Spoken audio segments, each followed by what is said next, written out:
Let's begin our week with God. Our message today is Matthew chapter 1 verses 3 to 6. Judah, the father of Perez and Zerah, whose mother was Tamar. Perez, the father of Hezron. Hezron, the father of Ram. Ram, the father of Amminadab. Amminadab, the father of Nahshon. Nahshon, the father of Salmon. Salmon, the father of Boaz, whose mother was Rahab. Boaz, the father of Obed, whose mother was Ruth. Obed, the father of Jesse. And Jesse, the father of King David. David was the father of Solomon, whose mother had been Uriah's wife. Listen carefully to the words. The genealogy of Jesus is in Matthew chapter 1. We have to cherish this genealogy when you read it. It is really important because we can believe the birth of Jesus by the existing evidence, which is the genealogy. Have you ever seen the genealogy of yours? We know our family history through genealogy. The genealogy of Jesus should have been the greatest ever in the world, because his genealogy in Matthew tells us that why Jesus came to the earth as God, but also as a human being. Do you have a great man in your family history? The descendants of great men live up to reputation, and they pride themselves on their ancestors. Many great men should have been in the genealogy of Jesus, and that is what people expected to see. But unlike our expectations, there are 4 unclean and dishonorable women in the genealogy of Jesus, except for Mary. The first woman is Tamar. She disguised herself as a harlot and offered herself to Judah, and they bore twin boys named Perez and Zerah. The second woman is Rahab. She protected 2 spies who came to examine the fighting force of Jericho from capture, and she was also a harlot. The third woman is Ruth. She lost her husband and both of her sons. She chose to go with Naomi, her mother-in-law, instead of remaining in her home. She showed remarkable faith and true love. But she was a Moabite whom Israelites despised. The first woman is Uriah's wife.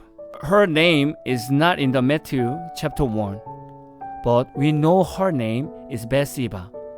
She slept with David and lost her husband. We can see the adultery and the Gentile woman in the genealogy of Jesus. It is very shocking. There are many faithful women in the Bible, like Sarah or Rebecca.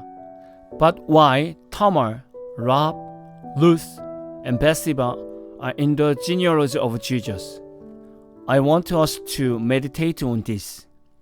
Maybe people expected to see and believe in Jesus from the genealogy of great men. So, it is like a plastic spoon without the silver spoons and become present or premier.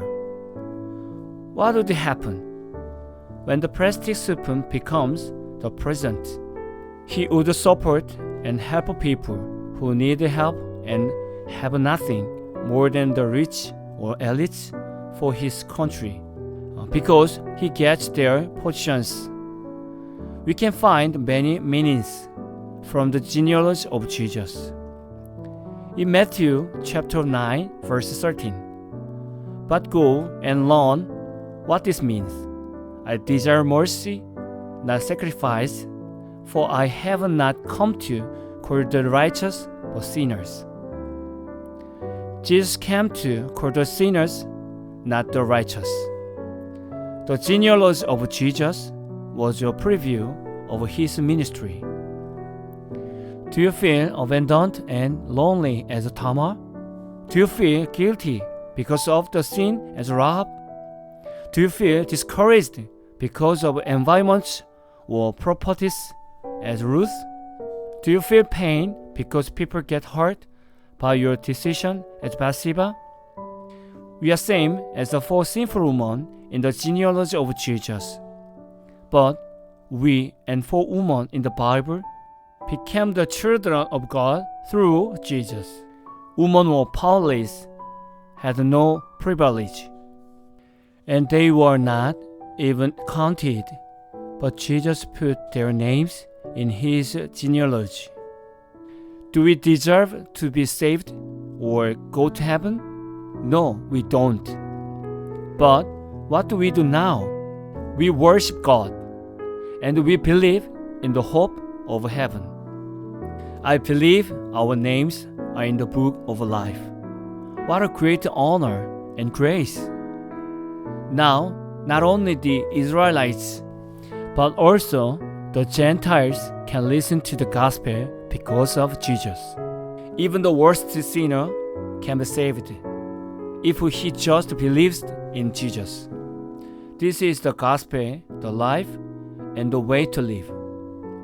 I hope we get to know Jesus more by meditating on Jesus. We are going to listen to Mighty to Save by Hillsong Worship, and we have piano worships after song. Take time to pray.